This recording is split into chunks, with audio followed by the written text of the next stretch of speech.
Azad golden diamonds, Azad tower, Thazhepalam, Tirur. പ്രവാസി പുനരധിവാസം അടക്കം വിവിധ ആവശ്യങ്ങൾ ഉന്നയിച്ച് കേരള പ്രവാസി ലീഗ് മലപ്പുറത്ത് അവകാശ സമരം നടത്തി. കളക്ടറേറ്റിന് മുന്നിൽ നടത്തിയ സമരം ജില്ലാ secretary P Abdul Hameed master ഉദ്ഘാടനം ചെയ്തു.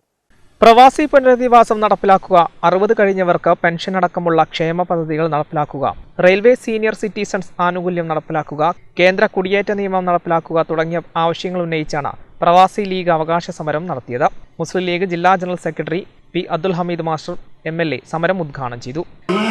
സംസ്ഥാനത്തിന്റെ നമ്മുടെ മലബാറിന്റെ വികസന മുന്നേറ്റത്തിൽ സാമ്പത്തികമായി നമ്മുടെ അഭിവൃദ്ധിപ്പെടുത്തുന്നതിൽ നിർണായകമായ പങ്ക് വഹിച്ചത് ആരാണെന്ന് ചോദിച്ചാൽ ഏത് കണ്ടുമുട്ടലും ഉത്തരം പറയും അത് പ്രവാസികളാണ് എന്നുള്ളത്.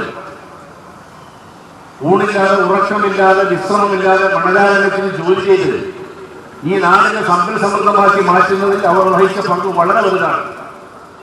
അതുകൊണ്ട് പ്രവാസികൾ ഉന്നയിക്കുന്ന ആവശ്യങ്ങൾ, ന്യായമായ ആവശ്യങ്ങൾ, അനർഹമായിട്ട് ഒന്നും ഞങ്ങൾ ആവശ്യപ്പെടുന്നില്ല, അനർഹമായിട്ട് ഒന്നും ചോദിക്കുന്നില്ല. സർക്കാരിൽ ചെയ്യാൻ സാധിക്കുന്ന കാര്യങ്ങൾ ജീവിത പ്രയാസം കൊണ്ട് ബുദ്ധിമുട്ടുന്ന പ്രവാസികൾ അവരെ സഹായിക്കണം.